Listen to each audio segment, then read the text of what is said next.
constituent benefit without it being tied to other matters that are of no relation. We look no farther than the landless question for Southeast, or the veterans allotments, or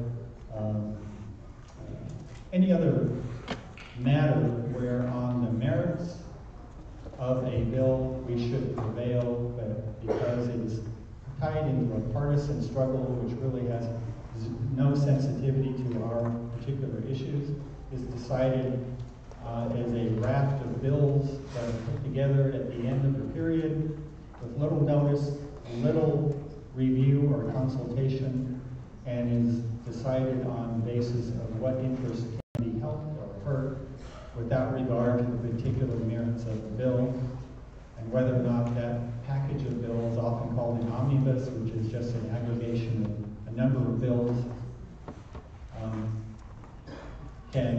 has a political PR perspective that is unlikely to be stopped. So those bills are few and far between, so the effort is always to try and find those must-pass bills, often appropriations bills or funding bills, that keeps the government open, and to try and throw that onto the pile. It's a daunting challenge. A lobbyist I respect has often characterized this, and I think it's accurate, that you prepare your work. You stand ready. So we stand ready with landless legislation. We stand ready with veterans allotments. We stand ready with violence against women's legislation. We stand ready with lighting for high cost of energy issues. We stand ready with a number of things, and it's like you're standing at a subway, like the metro in Washington, D.C., and it's going by at 100 miles an hour. And you never know. It may take a year, it may take 2 years, but at some point, that train's going to stop, the door's going to open, and you have about 2 seconds to throw your stuff in that door. It closes and it speeds on. That's kind of how legislation is done these days. So we need to be prepared. Cecilia Tavallaro made the effort to advocate in Washington, D.C., and that, brothers and sisters, is what is necessary to educate, to prepare, and to be ready with these issues if we expect them to be enacted.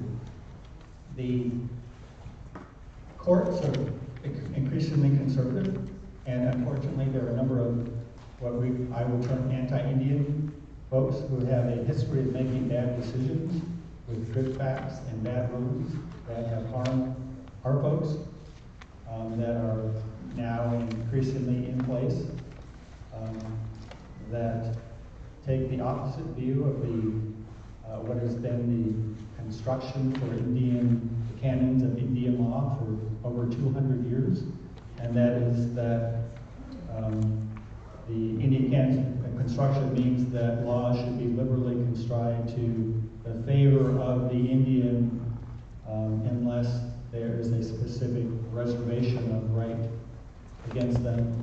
The opposite view, which is the minority view for 250 years, but now is rising to the top, is that Native peoples, our Aboriginal peoples, only have those rights enumerated in law. If they are not enumerated, if they are not expressly stated, there is no right.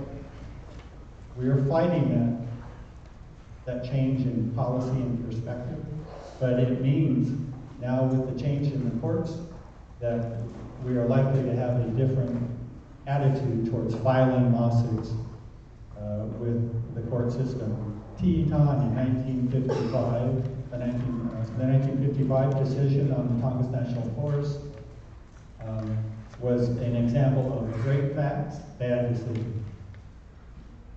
Likely that decision we would have prevailed if it had been filed a couple of years later with a more liberal court. We are now in a position where it is so conservative.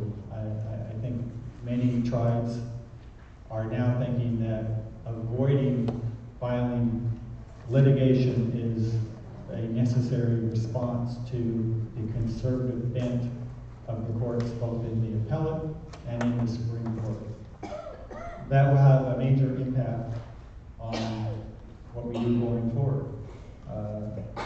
The current example I'll give you is the Indian Child Welfare Act, the court ruling on October 4th, that's frankly stunned